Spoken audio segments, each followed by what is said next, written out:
Je m'appelle Nathan Chantob et je suis très heureux et très fier d'exposer à nouveau Galerie Debussy au 73 rue de Seine pour vous présenter ma nouvelle exposition Vivre dos au mur.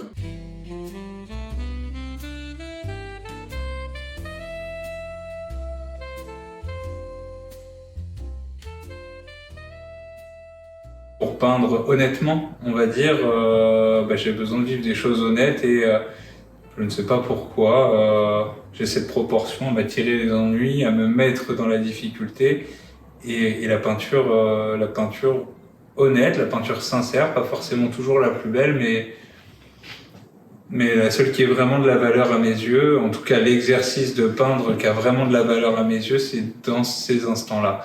Et donc c'est une exposition Vivre dos au mur, qui aurait pu s'appeler Peindre dos au mur, qui est vraiment sans phare et qui est beaucoup plus intime que ce que j'ai pu proposer jusqu'ici.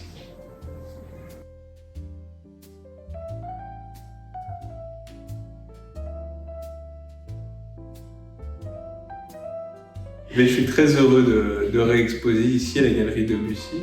Dans ce dialogue avec la foule, c'était une peinture très ouverte sur l'autre, et finalement, peindre l'autre, ça renvoie énormément à soi-même. C'est une approche presque un peu égoïste et on apprend beaucoup de soi en peignant les autres. Ici, dos au mur, c'est presque dans le titre, c'est une peinture plus intime, un peu plus introspective. Et finalement, en se peignant soi-même, ou en peignant des choses plus intimes plutôt, c'est une façon, pourquoi ça fonctionne comme ça, je ne sais pas, c'est une façon, pour moi en tout cas, de me tourner vers les autres et de mieux appréhender l'autre, les autres, peut-être pas jusqu'à la foule, pas jusqu'au monde, mais en tout cas, ça me permet de penser aux autres quand je peins des choses plus intimes, plus sur moi-même, ma famille ou sur ma vie.